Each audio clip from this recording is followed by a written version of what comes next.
The Bob Murphy Show, episode 404.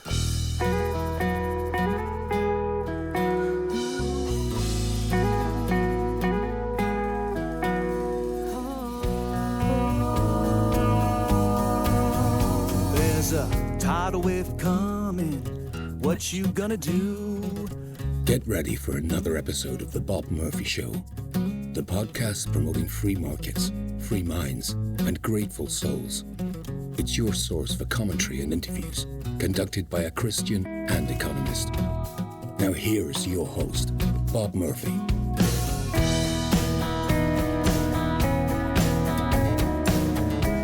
Hey everybody, welcome back to the Bob Murphy Show. It's another crossover. Don't worry, Adam and I are not talking about the Middle East or Douglas Murray or Dave Smith even. We are talking about libertarian theory, property rights theory, and specifically how it applies to the case of children. And then for fun, we also talk about animals, like pets versus cattle and things like that. And then even androids, right? Because obviously the principles we develop early on are applicable later to those other topics. I think it is a very interesting discussion. We don't reach any airtight conclusions, but I think if this is the kind of thing that interests you, you're going to benefit from our conversation. So here you go, my discussion with Adam Heyman on libertarian legal theory and the treatment of children. Hi, Bob. Hey, Adam. How are we doing this week? What's on your mind? What are you obsessing over? Well, as you and I both know, and we'll let the audience in on the secret, we were deciding what are we going to talk about this weekend. We absolutely said, unless, a suitcase nuke has gone off in Tehran, we're not talking about that stuff. And Adam, you said something about joking about kittens, I think. And then I said, well, we could link it to, how can you, what's the libertarian take on you can own your kitten, but you can't, what framework would allow you to say you're the owner of your kittens, but you're not the owner of your 6-month-old child? And then, all things, and then we were bandying that back and realized, no, this actually is something we should talk about.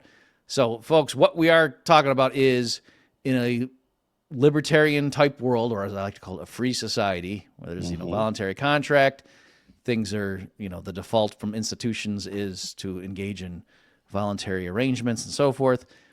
In that kind of an approach, how do you deal with things like parents and their obligations and or prerogatives with respect to their young children? And what about pets? And what about, are you allowed to eat meat? There's all sorts of things. And, but are you allowed to torture a dog for fun? There's all kinds of things in there. Can you spank your kid? Can you enslave your child? There's all sorts of things going on in there that I think libertarian legal theory can use some help with.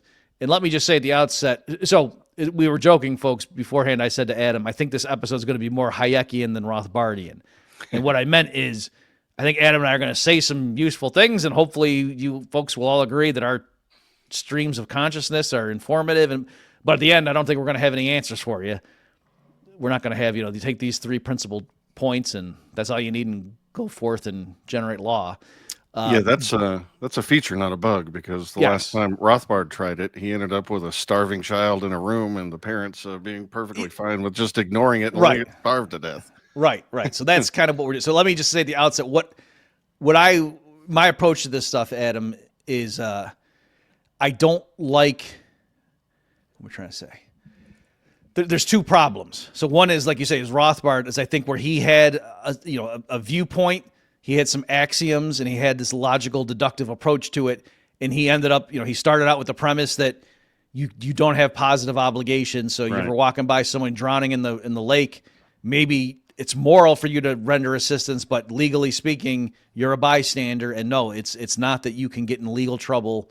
No one else can use violence against you to compel you to render assistance to some stranger. Like if you push the guy in the lake, then you got to rescue him. But if you had nothing to do with it, then that's not your responsibility. And then likewise, when Rothbard's talking about children, he does have this infamous passage in the Ethics of Liberty where he concludes you can't, take a baseball bat and start beating your kid over the head with it. That would be murder. But if you got the toddler sitting in the high chair and you just refrain from feeding him, strictly speaking, that shouldn't be illegal because who, the law cannot compel you to give your resources to somebody else, right? So I think that's wrong. And so I'm recoiling from that. But on the other hand, I have not been satisfied with any other libertarians' writings on children, because to me, it seems like they know what they want the answer to be, and they kind of just use weaselly arguments to get there, and just kind of like, well, we know obviously it's got to look like such and such.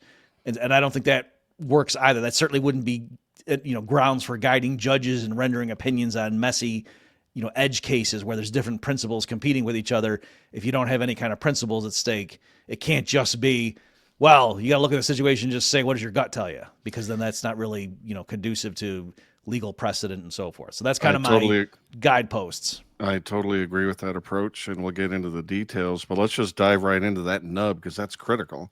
Because Rothbard was, as you said, building things up from we respect property rights, and we use the non-aggression principle as our guide.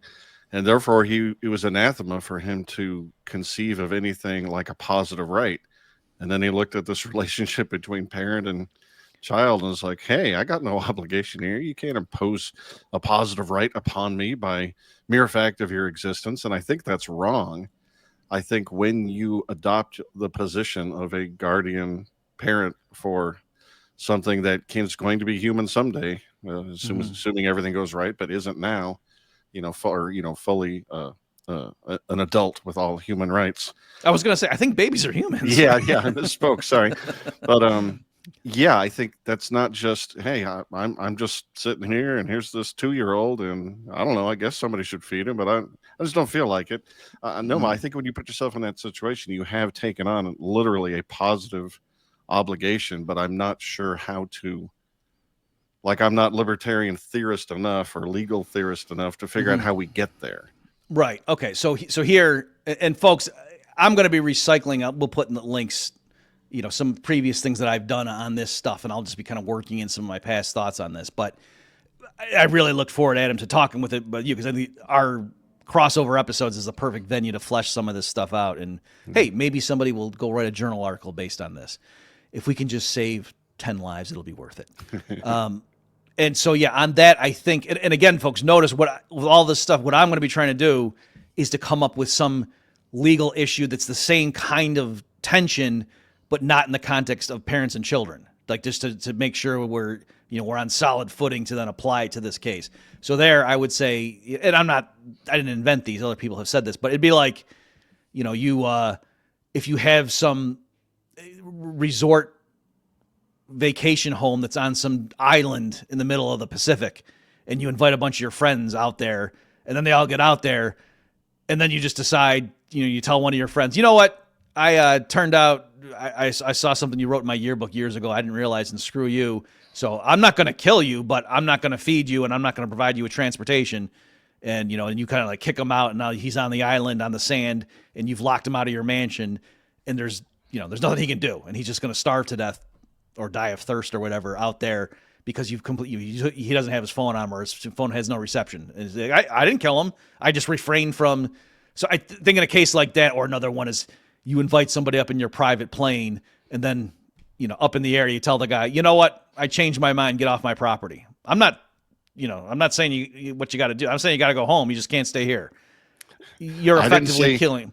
I didn't say you couldn't fly. You go right ahead. Right. So in cases like that, you can see how that would be kind of ridiculous, and surely the legal system would not allow you to put somebody in such a position of being utterly dependent on you rendering assistance and support, otherwise they die, not because you literally murdered them, but because you just refrained from rendering assistance. So likewise, I would say whatever principles you want to use to explain how the law would treat the guy in those situations, I think, like as you're saying, Adam, likewise, if you are, the community thinks you're taking care of this 2-year-old, then, among other things, like clearly it would be incumbent upon you, like just to go back to those other examples. And you could say, well, no, I found out the guy was cheating with my wife, on me with my wife or something like that's. Are you kidding me? I don't want to, give him the steak dinner that I had prepared for all my guests. Still, okay, it's incumbent upon you to call the Coast Guard or something. You know what I mean? Like you have to allow for this guy to leave your island and return back without him dying of thirst or something. And so likewise, if you just decide, I don't want to take care of this 1-year-old anymore, you can't just let it die in your care. You have to like let the community know, hey, I don't want this kid anymore. You know what I mean? Like at the very least. So I think that's the way you could handle that. And you can see we're not building up the whole principle of legal theory just around the case of the 1-year-old kid. Sure, that's a broader idea. Yeah, and there's the other side that we have to be careful of is when parents are the complete opposite of, yeah, I'm not saying the kid can't eat. I'm just not going to do it myself, and you can't make me. The other side of that is the parent that's too overprotective to the point of imprisoning the kid in the basement or something, or making a literal slave out of him. And it's funny because people, like, language is a bit of a problem here. The way we speak of children is they're our children, but that "our" is pointing to a relationship, not a property title. Mm-hmm. And it's weird because people just reflexively go to it. It's like, yeah, do you own your kid? You know, because of the language, they try to defend, like, maybe I do own my kid or something like that. But did you see the argument I got in with the guy talking about intellectual property a couple of weeks ago on Twitter? I'm a fan, Bob, but I'm not stalking you. Okay, because it was so funny. That I'll just tell the real quick version was, so this libertarian guy, but he believes in intellectual property. Am I right?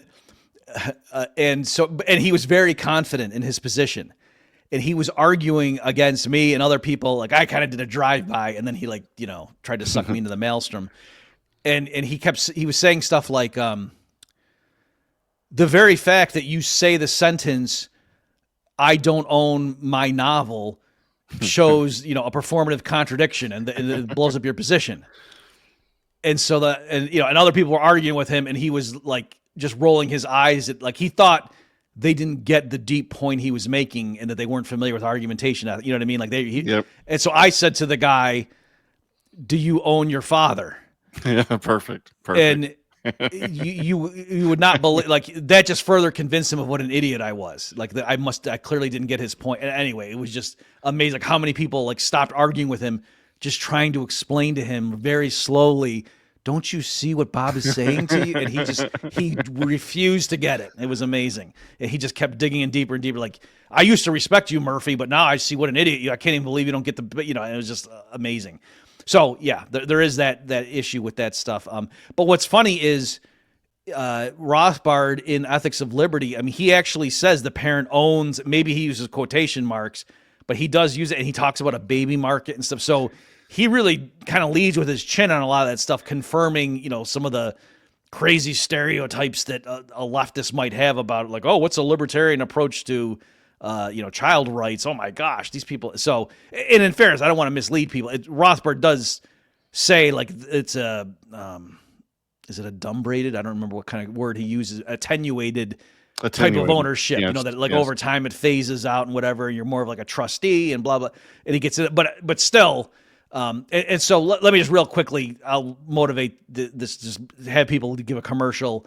I did an episode of the Bob Murphy Show on this stuff where my theory was, I kind of just arbitrarily said this as an idea, but I think it has a lot of neat properties. That what if the way we treat this is that as the guardian of a child, you are acting as the trustee on behalf of the trustor, but the trustor is the future version of the child, right? So the idea is that what you're supposed to be doing is managing the resources, including the child's literal body, on behalf of the person who sets up the trust, and knowing what the person's wishes were. And so you're not the owner, right? If you're a trustee managing resources, you're not the owner of those resources. It's not like you say, "Oh, you're kind of the owner, but not fully." Like, that's not the way you talk, legally speaking. You're not the owner, you're the trustee. And my idea was, what if, some rich guy sets up a trust, appoints a trustee, and he gives all these written instructions, like maybe it's like for a scholarship fund or something. People write essays on Austrian economics, and each year the top 5 winners get $10,000, blah, blah, blah. You got to manage a trust and certain investments that aren't too risky and all this kind of stuff. And then what if those documents get lost? And so now you got this pile of properties, assets sitting here.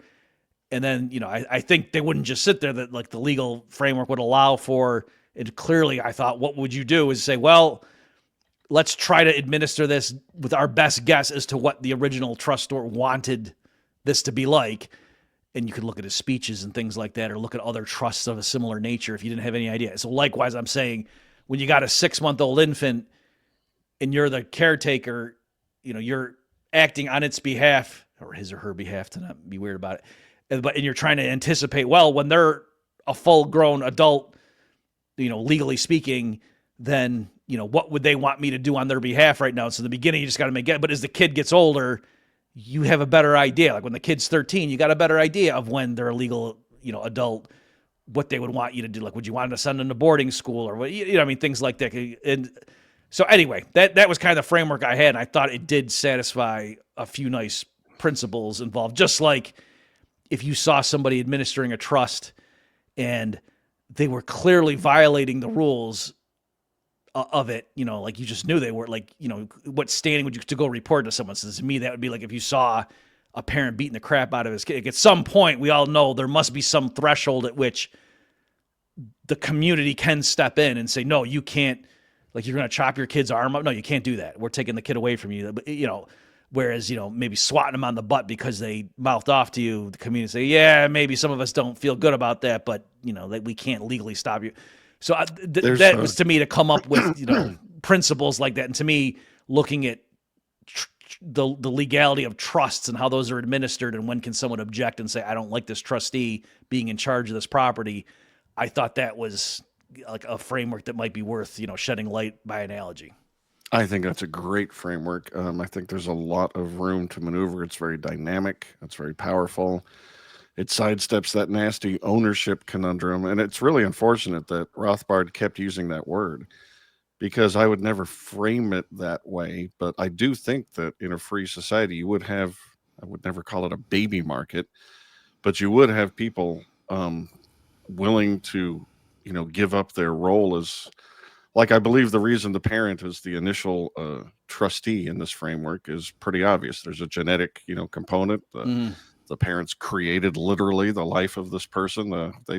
No one else has a better claim to the trustee position for sure in that framework. But I do think that a lot of suffering would be alleviated if the government got out of the way and people, there would be moral, approbations about certain forms of these, baby markets. But in principle, the suffering gets alleviated when supply and demand, people don't necessarily want their kid.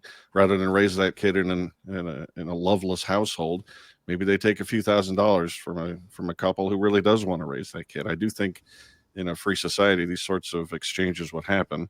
I hope they don't call them baby markets, but something. And what you're trading isn't an ownership stake. That is sort of barbaric, and that's not the relationship between parent and child. It's something closer to what you were elucidating, guardianship or the role of a trustee. And I don't know how much you want to talk about this, but I do think that you've outlined a very fuzzy framework, and what you would fill in the contours of that is like the norms and customs of the society that you're in. Like, what is normal for a parent to give a kid in the society? How best is a trustee to act in order to serve the best interests of the child once they become an adult? I think that you flesh that in with all the norms, customs, rituals, expectations in society. Like, it would obviously, you'd be breaking your contract if you didn't teach the kid to read or write or learn how to work a computer or something. And that's a positive obligation that Rothbard would shrink from. But again, it's because he was using a framework we all agree with, property rights plus non-aggression principle, but he backed himself into a corner because he framed the relationship between parent and child as a property claim. And I think that's just wrong. Well, and also as if it's a property claim between two strangers. Right. When that's like, clearly who are not you, kid? right. You know what I mean? And somebody's walking by, a truck drives by and some 2-year-old plops on your front lawn. And how'd you get in my high chair? Right. So even there, I'd say I still think you got to do something, like call somebody or something. I would hope, yeah. But still, yeah, the way Rothbard's loading the deck there, that just seemed amazing. And that's why I was going through, those examples. You invite people out to your island somewhere, you got to feed them. You can't just say, hey, sucks to be you. And that's bigger than just a moral claim. I do believe it's a legal one. Right. Yeah. Yeah. And also, I know too, like there's like the law of the sea and stuff. You do have a duty to render assistance if you can. You know what I mean? Yeah. Like if you're out in the ocean and you see a ship in distress, you can't just keep steaming on by and be like, no, we got to get these cruise goers to port by this time, or else, the cruise line's going to have my head. You can't. You have to stop and render it. So again, people can say, oh, well, that's statist international law. That's okay, maybe, but I do think actually the law of the sea is kind of the product of what is libertarianish, common law rulings and things like that. That it's not just a bunch of bureaucrats got together in Brussels and laid out these bullet points as to how maritime interactions should unfold. To go back to your point again, folks, I don't want to be beating up on Rothbard too much. I mean, he does use like the trustee terminology, but he does say ownership, and he does talk about baby market. So yeah, it's funny, Adam, you mentioned that, because I wrote an article one time. I forget what website it was for, and I specifically, said in the article, it's not a baby, it's a market for parental rights. And the editor who first, webbed it up and sent me the link to proofread it before it went live, called it the principles for a baby market. And I was like, no. My whole point. And I felt a little bit squeamish, like, oh, am I just fooling myself? Like, really, am I talking about a baby market? And I don't want to call it that or something. But in any event, right. It was not that you were buying and selling the babies. You were buying and selling the right to be considered the legal guardian. And, and as you say, like just with all kinds of government prohibitions and stupid regulations, there's all sorts of backward consequences that right now, because it's very difficult to adopt children in the United States. You can't just pay, to get it done. Well, you got to do all these hoops and you got to prove to the agencies, blah, blah, blah. There's, I think, lots of kids that, end up growing in homes where, it's the kind of thing where if your parents would rather take $10,000 from some outsider to not be your parents anymore, is it good for the law to keep the kid with those parents? It's not obvious to me that that's the case, especially when you get into people like that have drug addiction and stuff. You can see how, nobody's saying it's a good situation, but it might be a lesser of two evils to let some outside couple that, is infertile write a check to, on a 100% reserve bank, of course, to, the mother who has access to all sorts of nice, cheap, safe drugs because it's a libertarian society, and send the kid over that way. Right. So a whole bunch of these cases are going to be really, really murky and hard to get at the facts of them. But it doesn't mean that a libertarian society would just try and wash their hands of them. Before we leave Rothbard, I want to take a few jabs at the poor genius who can't, not here to defend himself. I think he tied himself up in knots because of that ownership thing and shying away from anything close to a positive right. I think that was part of the problem. But also, when you look at the cases he was citing, it seemed like he had a bias that he really wanted to make sure. He says it directly. As soon as the child can demonstrate, he doesn't use these words, but demonstrate the preference by running away, he should be emancipated. At any age, he made a point of stressing that, and that's obviously nuts. But I think, again, referencing the cases he cited, and maybe it was how he perceived the world in New York at that time, I think he was just really, really worried about the problem of abusive parents and a kid not being able to get away. Mm-hmm. And so you really shade his analysis away, trying to deal with that problem, such that the 5-year-old says he wants to live with the guy in the van down by the river, and who are we to say no? Yep. Yeah. So just to give, and by the way, let me just say before I forget, I think some of this, I realize how patronizing this must sound, but I think it's true. Rothbard didn't have kids. Right. And I think for some of these things, it's like, no, dude, you got to understand. My 5-year-old is extremely intelligent, but he doesn't know anything. He's got nutty views about how the world works and stuff. So anyway, it's the other day, he thinks that my mom is stronger than my brother. And I'm like, no. Uncle so-and-so can really, crush grandma. What are you talking about? So anyway, one principle, right? So for people who don't understand that, besides the infamous passages that Rothbard has, where if the kid's sitting in the high chair in the kitchen, you don't have an obligation to feed them. Besides that, Rothbard he's talking about the rights of the kid or whatever, and when can the kid run away? And Rothbard says, when can the kid just be emancipated from the parents or whatever. And Rothbard says when the kid demonstrates his autonomy by, quote, running away. I think he's got running away in quotation marks. When the child demonstrates them in nature by running away regardless of age. That's the exact quote? Yeah. You got that in front of you? Okay, great. Yeah. So, yeah, I'm glad you looked that up because I was going to give him the benefit of the doubt and say, no, I don't know if he just remained agnostic on the age, but no, he says regardless of the age. That's the quote in there? I went ahead and read the man in his own words. There you go. You got the physical. But what was that thing you were holding up? I didn't. Yeah, back in the olden days, there's something called paper. That's interesting. That's like, was it written in Morse code? So you can see there, folks. Yeah, I'm glad that Adam, you got that because I wasn't sure if he spelled that. So clearly, again, you understand what Rothbard's trying to get. He wants to provide that. There's different competing issues at play here. Yeah. And one of them is, some father's sleeping with his daughter. I mean, just to be graphic about it, clearly she shouldn't have to sit there and deal with that, right? That should legally should end, and she should have some escape hatch. But on the other hand, like Adam's saying, 6-year-old says, "I hate you. I don't want to stay here because you said you can't eat candy for dinner." And then some guy down the street says, "Hey, I'll be your daddy. You can have Snickers every night for dinner." And the kid signs some paper saying, "Yes, I'm of sound mind and body, and I agree." Blah blah blah. We just really didn't know. That's crazy. You can't do that. And I think somebody who had kids would know that's nutty. And so here, but again, I want to stress, just to go back to my earlier, principles. It's not that I'm just saying, well, that's crazy. If you had kids, move on next. The principle I want to give for this is to say there's situations when you can't legally give consent.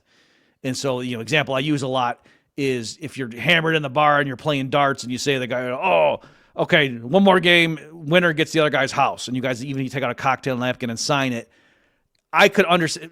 I said this one time and then somebody told me, "No, there's a famous legal case where that did happen." And okay. But I can understand if a judge in a libertarian society, some guy goes in the next day with the cocktail napkin and says, "Yeah, I own Frank's house now because I beat him in dart." And we were, I could see the judge saying, "I'm not going to consider that a legally binding contract." Okay. Because he was not of sound mind. He didn't realize what he was agreeing to when he said that to you and signed his name on that cocktail napkin.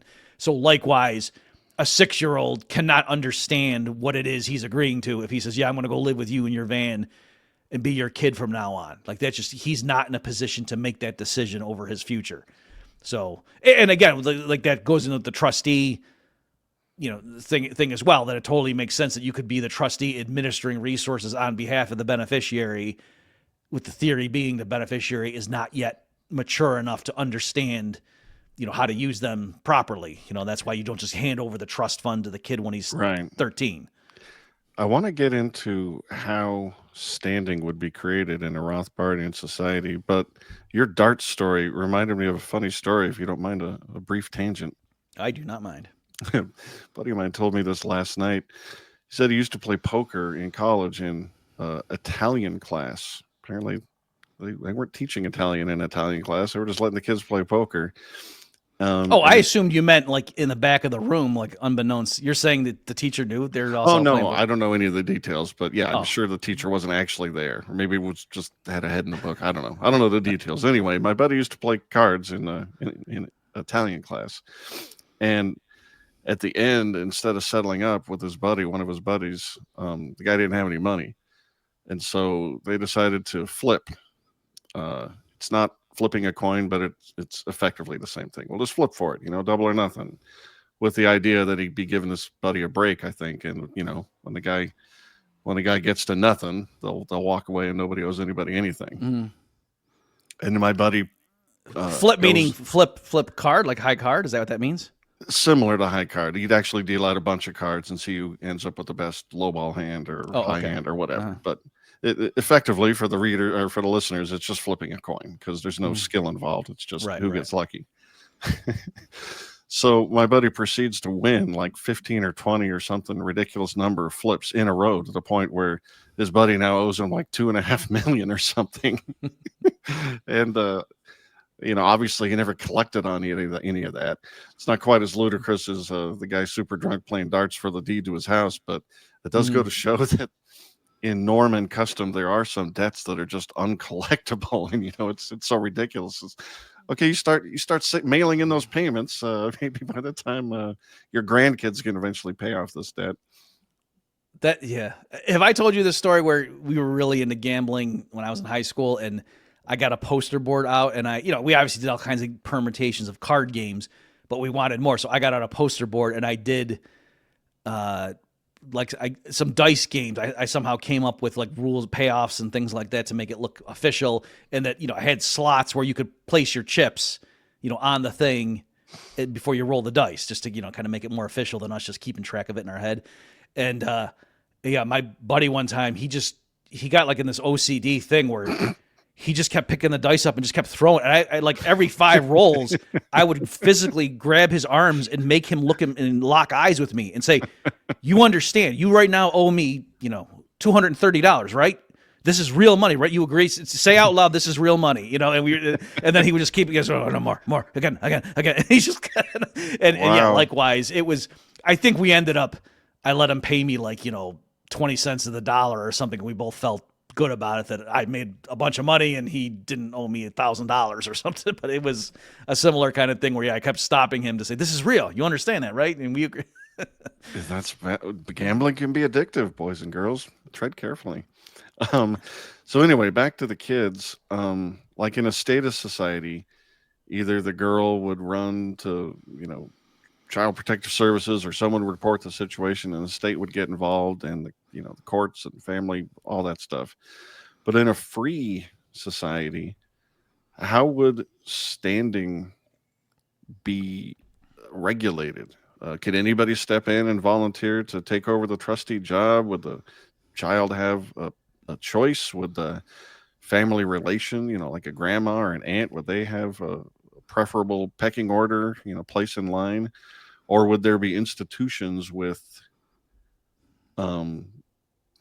each one would have a list of vetted couples who are interested in taking care of kids, or, an orphanage or something? How do you think that would arise if the state wasn't putting its monopolistic thumb all over the scale and screwing everything up? Right. So here, let me just, go ahead again and double click on my earlier idea. And this is one of the implications of it that I thought was nice, that I could give you a crisp answer to that question. Maybe it's a wrong answer, but it wasn't just me making something up. And again, so the argument I used was, suppose that the way the libertarian legal framework treats children is, it's as if the guardian is a trustee administering the trust on behalf of the trust. It's the trustor, I think, is the one that establishes the trust. Yes. But in this case, the trustor is the future version of the kid. Yep. Right. And again, we don't quite know what the wishes of the trustor were. And the analogy would be like, what if the founding documents were just literally lost in a fire or something, and the guy's dead, and you don't know, he set up this foundation and we don't know how to administer it. And so that was the idea. And so to say, at what point can the law step in and do something? And I said, okay, well, let's not solve it with the hard problem of children, just in general. Somebody, is a trustee that's administering some foundation on behalf of the trustor who's dead, and there's a beneficiary who's in a coma, right? So we have no idea what the beneficiary, role is here. And then some outside party thinks the trustee is mismanaging the funds, and like, oh, wow, they're putting them in investments that are really speculative, and they got it, 97% in Bitcoin. Ooh, that seems kind of risky, and I don't think the trust. And that, and you could get real specific. If it's a clear-cut example where we have the documents and it clearly said a 10% allocation to crypto tops, well, then it's clearly violent. But what if we didn't have that? And this, so I'm just saying things like that, and then who would be allowed to do that? So I do think somebody who knows the beneficiary would be in a better position to make a case to the court that I don't think that this is being done in the spirit of what the whole point of the trust was. Or if, like, the person in the coma was a member of the Audubon Society, and the trustee is investing all their funds in, drilling for oil in really vulnerable places. Right. Yeah, exactly. So and that's the kind of thing. And that's, I'm glad you brought that up. So in my story, that is why that it could be like, I don't mean to be graphic, but stuff like, should kids get circumcised or whatever? Well, I think part of it would be cultural, that if it really is a culture where every male would be absolutely like imagine if it was like ancient Israel, and you knew if you get to be 20 years old and that hasn't been done to you, that people will think something's off. You would have wanted, you know what I mean? Like you'd be horrified at your parents. Why didn't you do that? Sure. Whereas in a different kind of society, you'd say that. So anyway, I'm just saying you could see things like girls getting their ears pierced, if that's considered completely normal. And you could see that, no, I think statistically speaking that, the women in this society, they don't think that's weird and so on. Whereas, the girl wants to chop her hand off or something because, I think I really wanted, like you could see the people not letting her do that or whatever. So anyway, I'm just saying there is all that interplay, and that's why it is culturally dependent, and we're not engaging in moral relativism, I don't think. It's, the moral principles apply, but it's just that, you got to fill them in with some specifics. And so, the way I'm just my long way of coming back to your question, Ed, is I think I would want to first know, and I don't know, but specifically, it just in a financial context, somebody is administering a trust on behalf of somebody else. And then what outsiders are allowed, could you go to the court and say, hey, I don't think this guy is adhering to, the conditions that the trustor established. And then, who's allowed to make that case. And notice, I'm pretty sure it wouldn't have to be a relative. It could be anybody. No, it could be anybody. Yeah. Yeah. Yeah, I think it would be the sort of situation where you might even have organizations set up to be a trustee in cases where, something horrible's happened and the kid's got to get away. But an objection popped into my head that somebody else might think of out there in listener land. So I had to bring it up so we can deal with it. And it is that there is a situation rife for abuse now in our society in which you get really corrupt fraudsters making a sort of a deal with a psychologist or a doctor to get old people committed to be as a child, unable to handle their to the point where they need a caretaker, an official caretaker. Mm-hmm. And then these lawyers usually will go to a judge and file a writ and get all their assets placed under their trusteeship, and then they'll take care of the person as if they were, acting in their own best interest, and it turns into this just theft. Mm-hmm. So right off the top of my mind, all I'll say is that when monopolists are in charge, you don't have good mechanisms for fixing, coercion and fraud and stuff like that. There's no competition in the system. It's also good that in the case of children, they do grow up, fairly quickly, whereas someone who's old and becomes incompetent, there's they don't turn into 18-year-olds. They go the other way. Right.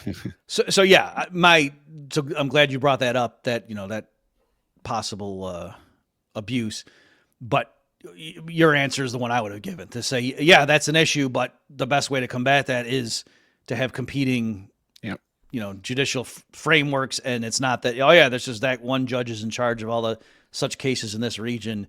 And if that judge happens to be lax or corrupt, well, it sucks to be an old person in that jurisdiction. Like that, right. No, that if clearly like judges could advertise and they could say, whoa, look at these cases over here from this guy. And you don't want, the community shouldn't trust his judgments anymore about who should have their, property taken over. So I think there's that element. And the bad actors, including the judges in a free society, would be liable as well. They wouldn't just be declared immune from prosecution just because, hey, I was just working within the system and we're following the regulations, and mistakes happen. Sure. I mean, depending on how egregious, but I'm saying at the very least, their carnage could be contained, that they would lose business like that. Right. Again, it's for people who aren't familiar. My framework, judges have to compete for business. Like the customers have to come to them. Like people are getting, an employer and employer having a contractual dispute, and they agree to take the matter to a judge. They both agree to that judge beforehand and say, yes, we agree to abide by this judge's rulings, with the right to appeal and blah, blah, blah built into the contract. And, and why would they do that? Well, because they need to come up with some resolution. It doesn't do anybody any good to have this issue locked up, and that judge has a reputation for fairness. So at the very least, some judge starts making dubious rulings, even if it's not quite demonstrably criminal what he's doing, he's going to rapidly lose business. And so that's what I'm saying. Like at least the problem can be minimized and contained. Whereas, now, if a judge is corrupt and doing something, there's got to be a whole sting operation, and you got to get some other faction of the government to go prosecute the guy. And, so, but the flip side too, or a different type of thing that I just want to make sure our listeners are aware of, because I've heard people say things like, oh yeah, I kind of like your libertarianism for adults, but when it comes to kids, I just know libertarian doesn't work at all, even if they don't know about Rothbard's, dubious passage. But just in general, they're going to say, no, you need the state to come in and rescue these kids from abusive households. But, and I say, oh, okay, that sounds nice in theory, but are you aware of just the horrific stuff that happens like in the state's foster care system? Mm-hmm. Real cases of, foster parents who are systematically abusing and or like renting the kids out and stuff like that. Like that happens. The best case is that they think that they'll make out financially by taking the, whatever it is, $800 a month and spending less than that. And it turns into a moneymaker. And yeah, it's like people who advocate for the state to solve these people, you want to get up really close to them and just say, have you met the state? Right. Yeah. So anyway, that for all the reasons that, if you're someone who, I'm a libertarian when it comes to adults, right? And because you realize, the state starts unnecessary wars and the police are, unnecessarily violent with suspects and blah, blah, blah, and all these other things. And they destroy the inner city with all their welfare program. Okay, good. And then, do you really think that institution is, going to really make sure that, some kids are being harmed by what we're doing? I mean, look at the public schools, right? Do you really think the state, the people running it just, lose sleep at night worrying about how do we best promote the welfare of children? And I'm just saying stuff I would not have believed was possible when I was 20 in the, reading libertarian stuff about what actually happens in, foster care systems in this country. And again, this isn't like, in the movie Taken and something that happens in Saudi Arabia. We're talking about in the United States, documented cases.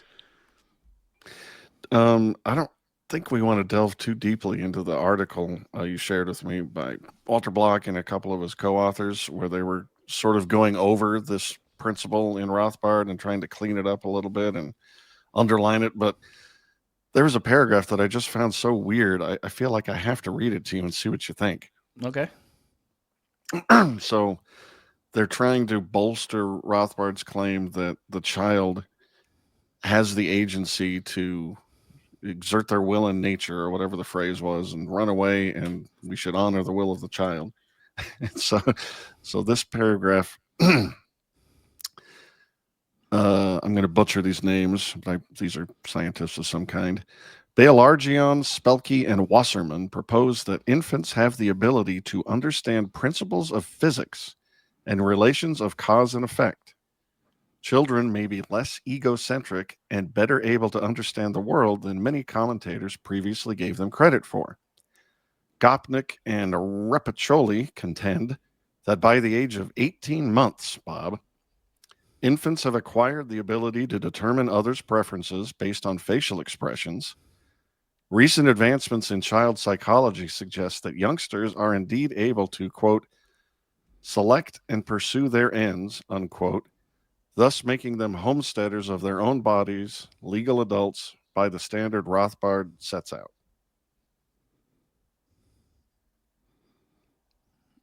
Now, half of me says, okay, this is people in grad school just trying to add a little bit of academia stuff, add some knowledge into a paper to make sure they're contributing something to the field.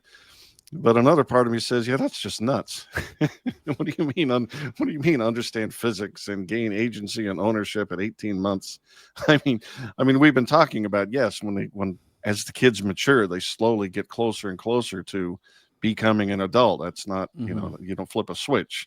That's why at 13, a child is much easier time. You have a much easier time figuring out what the wishes of that adult child are going to be at 13 than at 13 months. But it just seems like this paper was trying to really make a weird claim to underscore what Rothbard was saying, that, the 2-year-old walked away and now they're emancipated. Yeah. So they're, I have read that paper, but I didn't have time to reread it again before we recorded here this time, Adam. I'm guessing from what you read that they're trying to show like, oh, so this is why, hey, we're not just being arbitrary here. We're grounding this in standard libertarian principles and homesteading that Rothbard agrees with. And that's why, the parent can't chop the kid's arm off and go sell it to somebody else. Like, no, because the kid owns his body. Yeah. But my problem with the way they're trying to do it there is like twofold. On the one hand, okay, but are you saying the newborn infant doesn't own his body, and so therefore you could chop off, you could take the kidney out of the newborn's body and give it to somebody and sell it because, well, the newborn actually hasn't yet fully figured out how to control his body. So we wouldn't say that, right? So there's that element, but also, yeah, but I don't think we would need to invoke that in order to make cutting his kidneys out wrong. Well, that's my point. That whatever they think they're doing with that paragraph, I'm saying either doesn't do enough or it does too much. Right. But it's not Goldilocks, that's for sure. So that's what I'm saying. I think they're trying to show, oh no, we can come up with a reason, grounded in standard libertarianism, homesteading theory, why the kid, you can't do something nutty to the kid. But like you just said, my point is, well, we better have other principles at our disposal because that doesn't protect the kid when he's a newborn. Is my point. Or like you said, if it does. Well, then you got to be so open-ended that means that the 18-month-old can just crawl away and the parents can't physically stop him because that would be kidnapping or imprisonment. What, you put him in a playpen? I mean, that's a cage. What are you doing? That's slavery. You can't do that. Don't be laying hands on me, yo. Yeah. And also, too, literally my 2-year-old, I use my superior physical. I mean, the kid lately, he doesn't want me changing his diapers. Like, he smacks me in the face and I have to hold him down. You know what I mean? Like, if I take my eyes and I go to grab the other diaper, like he's turning around and trying to scurry away, and I have to, hold him down, and it's against his will. I'm forcing him. I don't cause him bodily injury, but it's if I were doing that to an 18-year-old person, I mean, for one thing, I wouldn't be able to unless he was a weakling, but it would be a crime. Like you're not allowed to do that to somebody who what you can do it to your kid. And again, the answer is, I think when he's a grown up and I tell him what happened, he would say, yeah, thanks for changing my poopy diaper. I'm glad you did that. Thanks. Yeah. To give the writers of this paper due credit, right after that paragraph that I thought was so funny, they talk about having professionals, counselors, sociologists, judges, other people that are wise in the ways of these things would look at the situation and evaluate it. It's not like you would take the word of the child or anything like that. Mm-hmm. I mean, again, they were trying to bolster Rothbard's position in reason and not just crazy land. Yep. So are you okay if we move away from the kids at this point? I am. Okay, so 2 areas where I think this could be applied, animals like we talked about, but also this is going to become more and more relevant is like robots. Sure. Like, people, especially men, are going to have robot girlfriends and stuff. And at some point, there's going to be legitimate questions about, are you legally allowed to do that? So, let me, I don't know how graphic you want to get in this episode, but I'm just saying this kind of stuff is going to come up. It probably already has. We just don't know about it. Before we get to animals, I'll just remind everybody what Rothbard's position was, and that is that natural rights, human rights, are appropriate for our species on this planet as far as we know, and none other. Nature is red in tooth and claw, and I think his punctuating line is, we will recognize the rights of animals when they petition for them. Yep. So, a wolf is going to rip your throat out, no matter what. You can't reason with them. You can't sign a contract. They're a completely different species. But if we were to run across Martians or other space aliens from Star Trek and they were rational and reasonable and we could communicate with them, then it would be conceivable to treat them like they had natural rights too. And as Elon and OpenAI are trying to prove right now, they're trying to create those robots that are going to be just as sentient as we are if their dreams reach fruition. And so taking all of that off the table, how should we treat all the rest of the animals on this planet? I mean, is that just shut the door? We own them. We own our pets and all our livestock in a way that we do not own our children. Do we owe anything to them? Right. So what I would propose is one fruitful avenue. Like if I were a judge, or if I were a consultant and some judges came to me in the Libertarian Society, that kind of thing, I think what I would like to see is somebody write up a framework that explained, the principles by which out of that system popped the result that human beings, at least ones that aren't comatose and have, an IQ above 60 and whatever, do have full legal rights when they're adults. Like that. We didn't just assume that from the outset. We didn't just say, well, humans have rights because they're human. Like if you had some kind of, more neutral framework that popped out, and then we could then test other cases and say, okay, well, that framework that says, the prototypical case of a Homo sapien, adult, whatever, it has legal standing and you can't do things to it. You can't own it and whatever. Then you could say, all right, well, what about a cow? And oh, no, because of these reasons, you can own a cow. That's fine. You're not, that's not slavery. And, okay, well, what about a robot that says, I have feelings, I have, intentionality and da.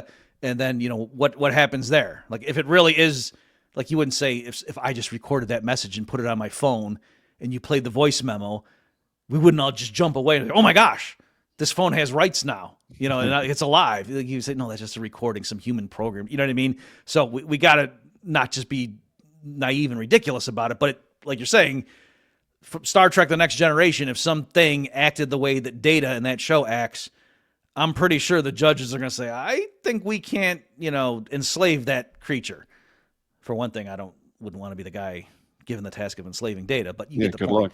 So anyway, that's what I would want, is like some kind of frame. So here, I'm not saying, Adam, I'm going to be able to give it to you, but that's the kind of thing and so along those lines, like you're saying, I think part of it would be, aided by, Mises' writings about, the Ricardian law of association. It's like there are some sort of consequentialist utilitarian reasons. It's not good, besides just abstract moral injunctions to that enslaving other people is not good. And certainly it's not a universalizable rule that we're all worse off if we live in a world where it's okay to enslave people. And so, I think you could go through that. And then, so at the very least, if the robots get to the point of sophistication where it's like, yeah, even though the Acme company cranks these things out or whatever, they're going to just be more productive if we just let them choose where they get to work, and we have to offer them contracts. It's not just like they come out and then they're the property of that company and they can rent them out, and you know what I mean? And they're the slaves of that company. That it's just, just for the same reason that I would say, I think in a free market, even if it somehow started out with the existence of human slavery, that would have withered away, that there would have been manumission and just market incentives. You wouldn't have needed the Civil War, that eventually, if there really weren't government intervention in that market, the slaves would have bought their own freedom. So I think likewise, even if the legal default was the Acme Corporation cranks out these robots that really do have human levels of skills and they're, physically strong and whatever, I don't think they would remain slaves forever. I think they would at the very least buy out their freedom. Yeah, I don't think we'd have that much problem in society if they were obviously sentient. I think 99% of humanity would think about it just the same way you have, programmed as we are by 100 years of science fiction, and Data is the best character on there. And so, yeah, when you get to sentience, I think we don't have a problem, but pets are tricky. Like, I do think it is the case. I own my cats and I am imprisoning them. I don't let them roam free because I think it's bad for them and they're going to get hurt out there. But, if I'm walking along my neighborhood here, I see one neighbor tending his lawn, and that's great. I wave. I see another neighbor there pruning his hedges, and I wave at him. And then the next neighbor, he's got a whole bunch of puppies on the lawn. Oh, and my neighbor's Anthony Fauci, and he's doing something unspeakable to them. I can easily imagine a situation where, yeah, this guy's just interacting with his property on his property, and what am I got to say about it? Except I want to bash him over the head and save those kittens and then torture him for the next 18 months. And hey, I am the science. I am the science. And I prefer when my legal theory lines up a little bit with my intuitions, but they just don't here, and I don't know what to do about that. Right. So I'm glad you framed it like that. That it's, we don't have. And you could even have said that you're grilling steaks on the grill. Yeah. And you wouldn't have been like, oh, what did you just do, you monster? And that is how vegetarians or vegans real hardcore. Right. That's how they think about that. Yeah. And let me say, like go it this way. I can when we read historical accounts and you think like, man, there were a bunch of people walking around back in the day when, slavery was a thing, and how come they didn't? And I wonder, are people, in 100 years going to look back and be like, yeah, Adam and Bob, what the hell? You seem like you were decent moral guys, but you didn't have a problem with, do you know what was happening with factory farming and stuff, so yeah, I'm self-aware enough to say that, yeah, and for me, just as a Christian, I'm gonna say, well, Jesus ate meat, so our species, our species eats meat, but I do have to say I'm bothered enough by it that if they do figure out how to make meat in a lab and it's as good as a ribeye, I will switch, just because I don't like the thought of how my food gets to me. Yeah, I'm not going to quit. Vegetarians look very anemic to me and sickly, and my body needs protein, and tofu ain't going to do it. But I am bothered. I don't like to think of hurting these poor defenseless animals to get my bacon, which I will have every morning. Sorry, but I am bothered. Oh, those cattle are not defenseless. You're just put a toe. So yeah. And again, folks, we're laying out the groundwork. So, I mean, I'm just saying some obvious things here. I think part of the issue is that there really is a distinction that if there were a culture where they needed to eat dogs for sustenance, it's called South Korea, Bob. Yeah, I could see, that not being a thing, and if those Haitian immigrants really did need to eat the neighbor's cat or dog or whatever the allegation was, that they're eating the dogs, they're eating the cats. You could understand how, if that really were a cultural thing, you say, no, that's I don't look down upon you the way I would look down at my next door neighbor if I caught him. Yeah, social norms. Dog. Yeah, like 1,000 years ago, you and I come to them and bring up this conversation, they're just going to laugh themselves silly about it. What are you talking about? Most of us starve here. We have a problem. We don't have the too much abundance of food problem. So maybe. Well, and also they'd say, what do you mean? What's wrong with slavery? What are you talking about? You mean like manual labor? Because to them, that's what it would be. Like, yeah, some people are manual laborers. What is this slavery term you're using? It does go to show that as we get more affluent, it's like that old environmentalism thing. First you get rich and you're not worried about starving, and then you start worrying about the cleanliness of the streams and everything else. And maybe how we deal with the animals that are close to us, it'll be just one more thing that technology and abundance makes us change our whole cultural norms over. I can easily see that happening. Yeah. So, I mean, let me just give the easy answers, like, for some of this stuff. In a free society with cultural norms similar to ours, except they don't like coercion. I mean, you could have all sorts of stuff like the neighborhood rules. Sure. Just like you can't play loud music past 10 p.m. and blah, blah, blah. And, oh, yeah, you can't torture your puppy. That, like, you just can't do that. Would they write out all those restrictions, or would they just say no Haitians and just keep it simple like that? It's the Dave Smith HOA. That's right. So, so again, like, I'm saying with this stuff, but and in one sense that's a cop-out, but the other hand, I do want to just say that hey, there's ways that free society can deal with this stuff. True. If we're, getting all tied up in knots, it's not that you need to, from first principles, necessarily bang out the entire list of things. So yeah, if it's the kind of thing where 99.9% of us agree, I can't articulate exactly why, but it seems all right to me to slaughter chickens and turkeys. You're not allowed to slaughter house cats and puppies. You're not allowed to do that. Yeah, there's a way you could make that pop out of the system, even if you're a legal owner. It's hardly an insurmountable problem. I mean, my HOA gives me 4 colors of beige that I'm allowed to paint my house. I think they could find a way to restrict me from filleting and grilling my puppy on the front lawn. I think we can set up rules like that if we really do not want that in our society. But but even there too, it's interesting. Could you say more? Again, I would just, where I'm going with this stuff like animal cruelty, and like even in a situation where, these chickens, we're going to slaughter them for, or we're taking their eggs and, we're like stealing their children or whatever, there's like, like if you start analyzing it, it does look kind of creepy. But even there, you still could say, oh, but there still should be some norms. You know what I mean? Like there's a humane way to have a dairy farm and things like that. And so how would that be, quote, regulated in, a libertarian society? And would that all just become from the law, or would it just merely be market forces and things like, so like at the very least, even if the basic underlying legal framework was agnostic to that stuff, if the community felt strongly enough about it, and I think they would, you could have certification organizations that would go around and say, yep, we have spot unannounced inspections of these places, and only buy eggs that have this stamp of approval and blah, blah, blah, because we go and we ensure that, whatever.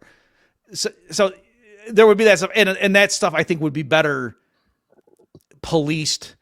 Whereas now, like they have analogs of those things now, but I don't trust them as much. But I partly think that's just because the government is so awful at the basic law enforcement that, people are allowed to lie and do all sorts of things. Yep. And it's not prosecuted. Whereas I think in a society that really had more of the rule of law, the government has crowded out the role of inspection and enforcement to the point where they're not doing the job, and they've made it so that nobody can do the job. You're absolutely right. Right. And also those certificate like free range chickens and blah, blah, blah, and all that stuff. I don't trust that, because I also think that, like, right now, if somebody tried to sue them for fraud, it wouldn't, I'm sure that those groups would pay off somebody at the Department of Agriculture. You know what I mean? Like, so it's not just that the government takes over the role of food safety inspection. I'm saying even these private certification organizations, I don't trust them, or like, the Made in USA labels or whatever. So, and I think that's because the government doesn't do its job of rooting out fraud. I guess that's the point I'm trying to make. Yeah. And besides the point, in the case of these chickens, I mean, these are terrorists. They just peck us to death and ruin our civilization, Bob. Whose side are you on? These radical extremist chickens or us nice humans? Come on, Bob. There was, when I was an undergrad, so I was living with these two guys, and then there were these two girls that were roommates, like that lived like 2 houses down from us. And there was a bit of rivalry, and, there was young attraction going on and whatever, fueling all this stuff. And so they got into a prank war with each other. And as you can imagine, I'm usually Switzerland in these things, so I was largely out of it. And then someday in person, Adam, I'll tell you what happened. They one time did a prank that involved me, like it was unavoidable that I would be a victim of it. And so then I retaliated in a way that my roommates could not have conceived of, and I'll tell you that off air sometime. But reels. Yeah, but one time what happened was, this is back when I was an atheist and I was more uninhibited. But anyway, so one of the pranks that my roommates pulled on them was they went down to the farmer's market and got a chicken. I don't know what gender it was, and I don't know how identified. And they just, they kept it in the basement, and it just pooped its brains out, and then they just took that, and they kept dumping that on their porch or something, and it was just like an endless stream of, or so. Anyway, that was they are vicious little creatures. Well, just like all of our episodes, Bob, we end up in the same place: chicken poop. I think this is good. I don't think we solved too much on the animal front, but I really do think that trustee, trustor, beneficiary framework, rather than some sort of a weird attenuated ownership principle, is the right way to think about the relationship between a child who was not yet a fully grown adult but will be, and their guardian. So kudos on well, that. Thank you. That's great. I did. Sorry, I had one other possible angle on this stuff. Is it occurred to me, we talk about homesteading and, and we have all those principles, and I think those are largely correct. But it's at that first stage, like, we wouldn't say, oh, we got to this stream and it turned out these beavers homesteaded it. And so, now no human can own that stream because they clearly, they built the dam. Like that just wouldn't even occur to Rothbard or Hoppe to talk like that. Right. And so I'm saying, besides just saying, well, come on, it's a beaver. To actually give a rationale. And that was, if you remember, Adam, when Gene Callahan and I wrote our critique of Hans Hoppe's argumentation ethics, that was one angle that we took, was we could say, all right, well, because there was nothing intrinsic to his argument that limited it to humans. And I was like, okay, well then how come an animal rights activist couldn't read Hoppe's essay and just say, Eureka, This is why, you would be contradicting yourself if you said to a cow, you don't own yourself. The very fact that you uttered those words, you know what I mean? So clearly, Hoppe would say, well, no, it doesn't. If an animal sits there, it can't just be that, well, no, because the cow can't say that. Well, okay, so you're saying a human before they can talk, or if they're in a coma, they don't have rights now because they can't argue it. So anyway. Damn it, Bob. If you and I and every other bacon-eating human get thrown into some UN prison in Europe because of your argument, I'm going to be so mad at you. I know. As we sit together in the gulag, I'm going to hold a grudge. Yeah. So all of that was to say, I think if you spelled out what type of being has the standing to be able to homestead, like that would shed light on, okay, so then what kind of being owns, like, because then you could homestead your its own body, and then that might shed light on, okay, so that Android, is that really just the property of Google, or is that a self-owner and the Elon Musk can't own that thing, that kind of stuff. Absolutely. All right, have we run this thing to ground? I think so. All right, Bob. This was wonderful as always. And ladies and gentlemen, we run these shows both on Bob's platform, bobmurphyshow.com, and also at HeymanNature.com, and my YouTube channel, Heyman Nature, Haman. Please use quotes or you get a funny Michael Jackson video. Thank you again, Bob, and we'll catch you next time. Thanks, everybody. You've just experienced another episode of The Bob Murphy Show, the podcast promoting free markets, free minds, and grateful souls. For more information and to subscribe to this podcast, visit bobmurphyshow.com.